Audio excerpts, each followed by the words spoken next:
एक बार की बात है। एक गांव में रमेश नाम का एक किसान रहता था। रमेश हर सुबह अपने खेत में जाता और उस खेत के कुएं में से 2 घड़े पानी भरकर घर ले आता।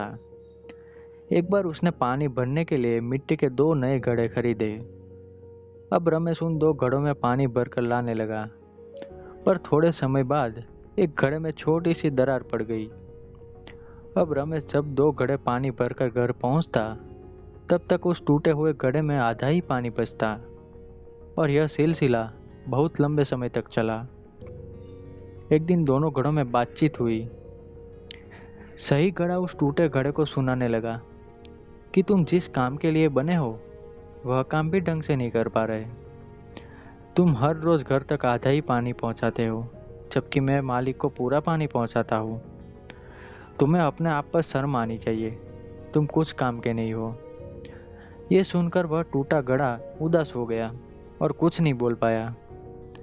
पर दूसरे दिन उससे रहा नहीं गया और जब रमेश दोनों घड़ों में पानी भरकर घर आ रहा था, तभी रास्ते में उस टूटे हुए घड़े ने रमेश से कहा, मालिक आप मेरी जगह दूसरा नया घड़ा खरीद लीजिए, क्योंकि मैं आपका काम पूरा नहीं कर पाता। मैं किसी काम का नहीं हूँ। रमेश उसकी बात समझ गया था और उसने जवाब दिया कि तुम एक बार अपनी बाजू नज़र डालो। घड़े ने अपनी बाजू एक नज़र घुमाई और उसने देखा कि वहाँ बहुत सारे सुंदर सुंदर फूल खिले हुए हैं। ये देखकर घड़े ने मालिक से कहा, मालिक इस ओर तो कई सारे फूल खिले हुए हैं, तो उसका मेरी बात से क्या लेना देना।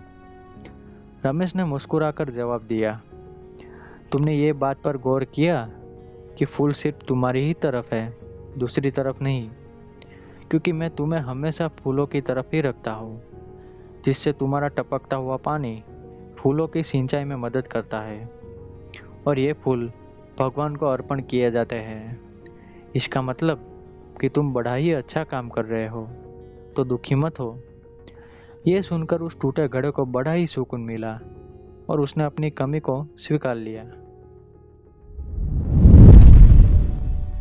दोस्तों, हमारे आजू बाजू भी कई लोग ऐसे होंगे जो हमें नीचा दिखाने के लिए हमारी कमियों का मजाक उड़ाते हैं और हम उन बातों को अपने दिल पर लेकर बार बार दुखी हो जाते हैं। पर असल में तो हमें इन लोगों की बातों को नज़रअंदाज करना चाहिए, क्योंकि इस दुनिया में कोई भी इंसान सर्वगुण संपन्न नहीं होता।